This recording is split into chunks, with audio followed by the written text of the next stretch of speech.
Yes, let me ask you a question. What do you do? You know, it's one of the first questions in a new conversation, somebody that you just meet, and almost every single person gets the answer wrong. Why is that? Instead of saying what they do, they say, I'm a teacher, I'm an engineer, I'm a nurse, or I'm retired. And that's not what you do. That's a title. That could be a role. But we live in a title driven culture. And so the danger for that is that titles disappear. Jobs change, seasons shift, even retirement comes about. And when the title disappears, many people drift. Somebody say it with me, drift. In fact, if you recognize that in somebody, even in yourself, just type yes in the chat. Just type yes right now. Because I'm going to break this down, right? Titles are fragile. Titles are costumes. Identity is your core. You see, you can be a lawyer today and a professor tomorrow, but if your identity is truth teller, let's say, then you'll bring clarity into the courtroom, you'll bring clarity into the classroom, or even in the newsroom. You can be a teacher today and a TV host tomorrow. If your identity is storyteller, then you'll open the eyes of the kids in the school. You'll actually open the eyes of the people watching you from the stage. And if you're in a television studio, it'll be the same kind of awe that people will observe in you as a storyteller. You can be an engineer today and a nonprofit legacy founder tomorrow. If your identity is problem solver, you will solve the problem of building bridges or businesses or even communities. Do you see a title shift? Identity anchors, it holds firm. So somebody say with me, I am more than my title. And if you believe that you are more than your title, type yes in the chat. Type yes in the chat right now.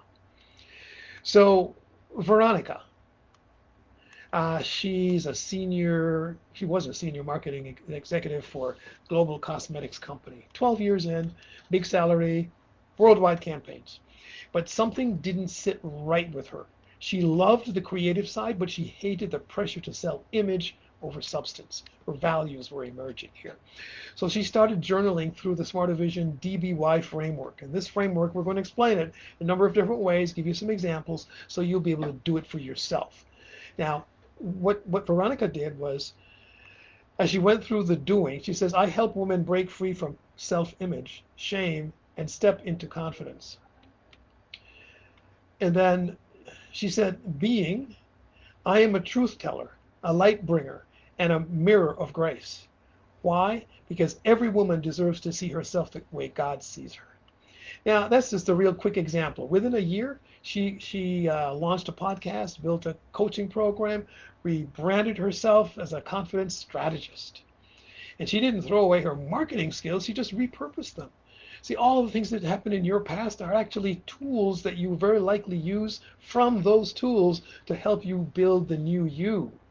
So nothing, almost nothing goes to waste. See, so you don't need a new job, you just need a new lens. So say it with me, I own who I am. And one more time, I am more than my title. I am more than my title.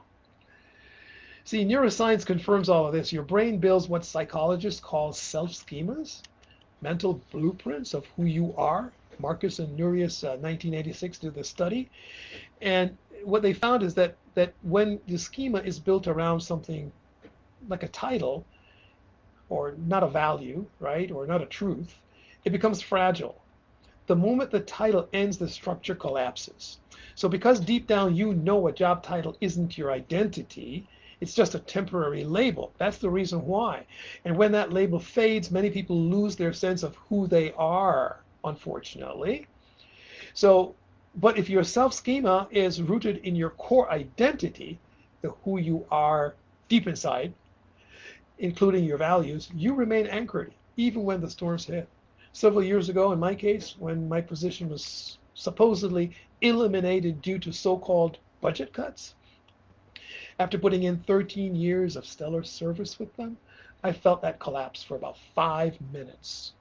Yes, my sense of My sense of self was wavering, but only for like two blinks, because I had already anchored to something deeper, a calling that I knew, an identity that I had already decided upon.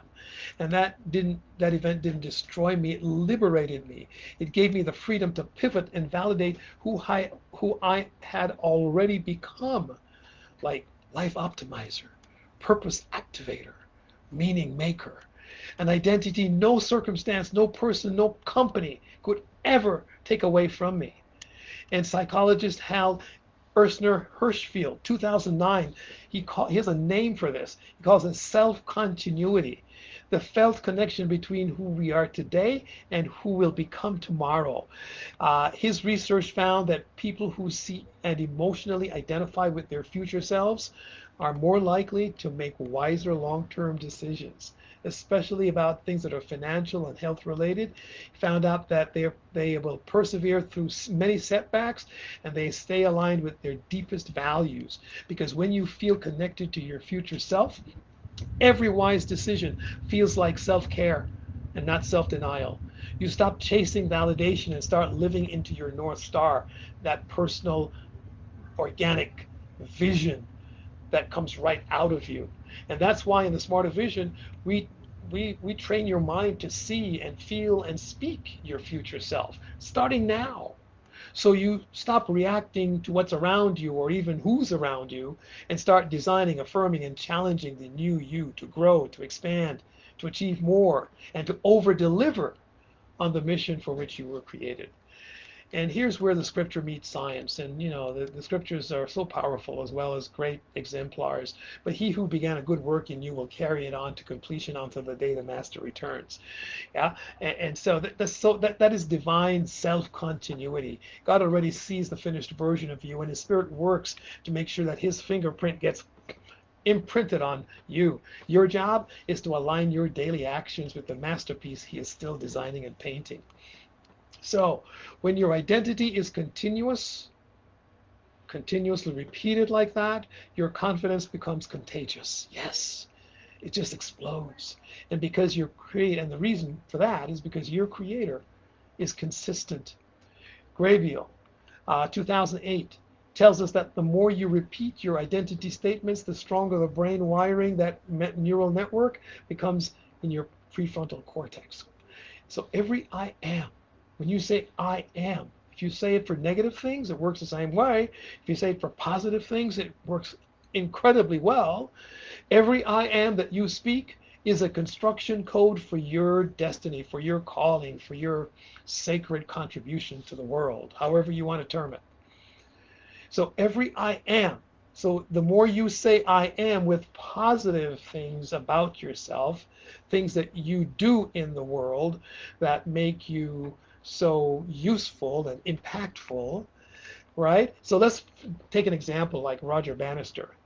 He wasn't a pro runner. He was a full-time medical student at Oxford University, fitting in training between patient rounds and physiology lectures. Now, he trained just about 45 minutes a day, usually on his lunch break. There was no hype about him. There were no sponsors, no fancy gear. In fact, the world around him was saying at the time that the 4-minute mile was impossible. Even doctors warned that the human body couldn't withstand the stress.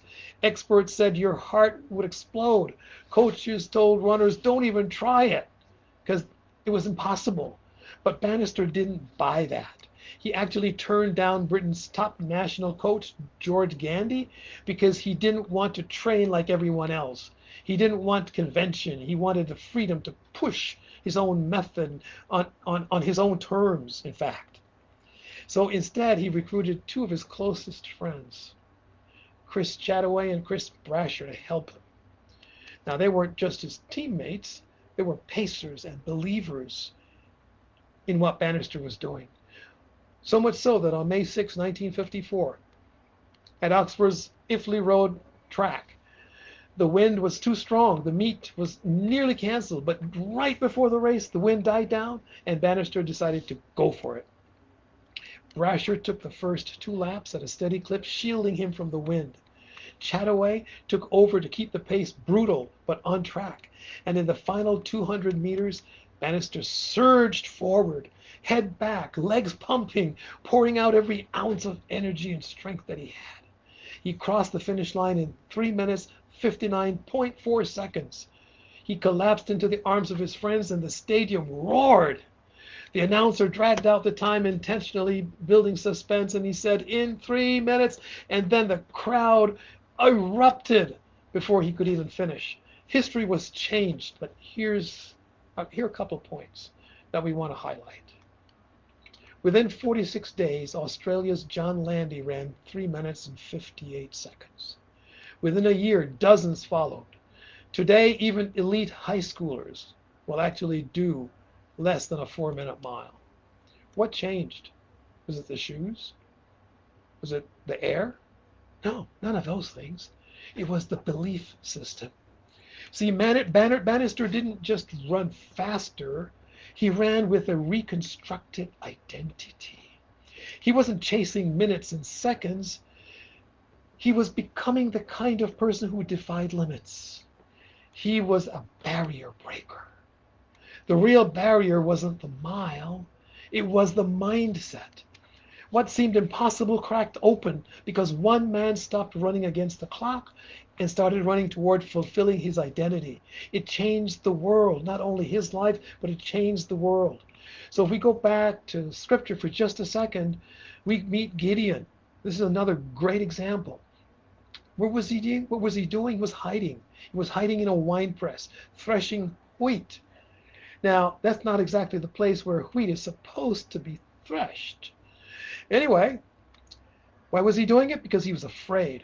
His people were under a brutal oppression by the Midianites.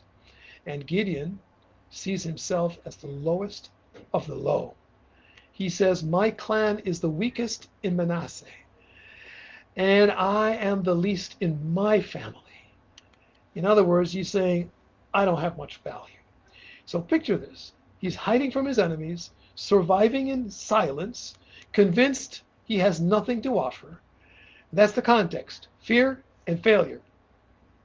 Then something unexpected happens. An angel comes to him and says, "The Lord is with you, man. Mighty warrior."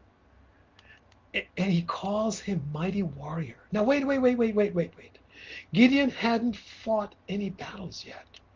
He hadn't proven anything. The label didn't match his current life, but it matched his future identity. And that's the point, you see. God calls on the becoming, not on the right now behavior. He doesn't look at what you're doing, he speaks to who you are becoming. Gideon had fear-based evidence, but God gave him identity-based direction. He was calling out the warrior within the warrior. He was revealing that who you are becoming in God's sight is always greater than who you think you are in your own sight. So at first Gideon doubts, he questions, he protests, but eventually he chooses to believe, to accept the identity. And when his identity clicked, his actions followed. Here's what happened. He tore down the idols of the enemy. He assembled an army. He led 300 men to defeat the Midianites against overwhelming odds. Principle is, God doesn't wait for performance to affirm who you are. He declares your identity long before you take any action. Even God speaks to your identity before your alignment starts. God doesn't call you by your job title or your job description. He calls you by your divine design, by your calling, by the identity that he sees in you. Why should you do anything different? So let's get practical. Matt, let's bring him back. You remember him from session 1, the CEO turned herbalist? Yeah, here's how Matt walked through the DBY process.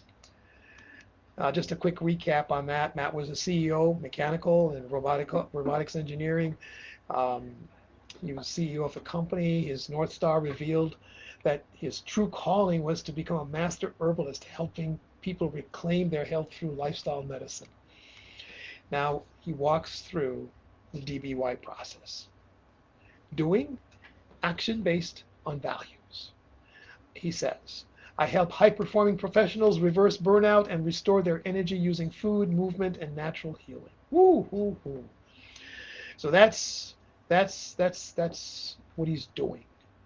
Is being. In other words, who does that? Being. He says, I am a wellness architect and a systems thinker for human vitality. Wow. What an identity statement. And based on values also. And if you think about the internal changes that went on in his mind, in his brain, just from acknowledging that in his life, I'm a wellness architect and a systems thinker for human vitality. Now, what's also very important is why. So D for doing, B for being, and then the why. And here's why Matt says he wants to do this and why he feels called into this. Because I believe, he says, the body is designed to heal itself, and I want to empower 10,000 people to experience that truth firsthand. Matt's declaration goes like this: I'm a wellness architect, and I show up every day by helping high performers reverse burnout through lifestyle medicine, because I believe healing is possible when we align with God's design. Punchline is, Matt didn't abandon his engineering brain, he redirected it. He used the same systems thinking that made him a CEO to now engineer wellness in people. Wow. His doing flows from his being, and his being flows directly from his North Star. He didn't change who he was, he aligned his doing to his identity. And that alignment, folks, is what creates traction and permanent transformation. So many of us, we get excited and we change our behavior for a couple of weeks, and then we just lose it. But permanent transformation comes when we go through this DBY process. It locks in that identity. And you can change it, it's not unchangeable, but it just empowers you to stay with the process and stay with your calling and with your mission and your kingdom design. Now, one other example of DBY, Chris is a financial advisor. And here's how he answers the DBY questions. Doing. I teach people how to master their money and make values-based decisions. Values-based decisions. Who does that? The being comes up, right? He says, I'm a builder of legacy and a breaker of generational cycles of poverty. You see how powerful that is? And so when he internalizes that, he just behaves like that automatically, and begins to see himself that way. And why does he want to do this? This is an affirmation of the values that are behind all of this. He says, because every family deserves to be free, not just financially, but emotionally. And I want to be the one who makes that freedom possible. Now, here's Chris's declaration. Simple. I'm a legacy builder, and I show up every day by teaching people how to align their money with their values, because I'm breaking generational chains and building generational freedom. Chris isn't just a financial advisor. You can see that. He's a legacy builder. He doesn't just manage money, he activates freedom in families. Now it's your turn. Write these down. Based on your North Star, what are you doing? How will you describe it in ways that are values based, that say, this is what I do, and this is what I really see myself doing for others, because it must be for others. If it's just doing for yourself, then this exercise isn't for you. Huh? So you want to say, what do people who have my values actually do? What kinds of things? And choose something that fits, something that excites you. And then the question is, who does those things? Who does those actions? Who is that person that does that? And then you say, I am. And you give the answer to the question. You give yourself a name that's appropriate to the thing you're doing. And then the third part is, why does that identity matter to you? Now, when you have those three written down, you don't stop there, because now they're written. But then you write your declaration, right? You say something, I am, give your identity. I show up every day by, give the action, the doing, because, and you explain why that's important to you. So I'm going to give you an example using that with the identity, action, and purpose embedded. And that's for me now. This is mine. I'm a life optimizer. And I show up every day helping others raise their meaning intelligence. Why? Because everyone deserves to deliver their wildest dream to the world and rob the grave of their true identity. Wow. So you're not going to die with your identity undercover. You're going to share it with the world because you're not going to allow the grave to steal it from the world. You're going to steal it first so that it goes into the world as your part, as your contribution. Now, when you finish your manifesto, your declaration, you're going to say it out loud. You're going to say it as loud as you possibly can. If people are driving by, they're going to hear you. If people are in the next house, the house next door, or in the apartment, they're going to hear you. You're going to say it loud. You're going to lift the roof off, because I want you to say it not only like you believe it, but say it that your whole body shudders and changes with regards to what you're saying and the vibrations that you're creating. So you say it loud. And then step 4, you're going to share it with someone else, one-to-one. I even had a guy that's so shy to do this part. He said, I can't tell anybody. I can't do that. I said, okay, it's okay. Send a text message. It's okay. All right. Just pick somebody you know that's okay with growth, and he was able to do that. Now, here's the important piece. The reason why you do all these steps is because identity declared is identity activated. So say it with me. I own my identity. I own my identity. So imagine walking into rooms already knowing who you are at this level, not performing for approval, not fearing a title change, not wondering if you're enough. You don't just drift through life anymore. Now you partner with the master himself, who is designing your destiny, and you partner with him to be sure that whatever fingerprint he's placed on your life, that you fulfill the meaning and the actions and the impact that is required of you. So Matt walked through this, Chris walked through this, and I want you to walk through this. Because when you do this, you're going to actually see how much of a transformation you experience. Because these things work on the nervous system, they work on the brain, these are strategies for personal transformation that empower you to take on the world, not just choosing to do something, but knowing who you are and knowing deeply why these things are important to you, especially when you connect with the idea that it is God's fingerprint on your life that gives you this calling that you cannot allow to go into the grave with you.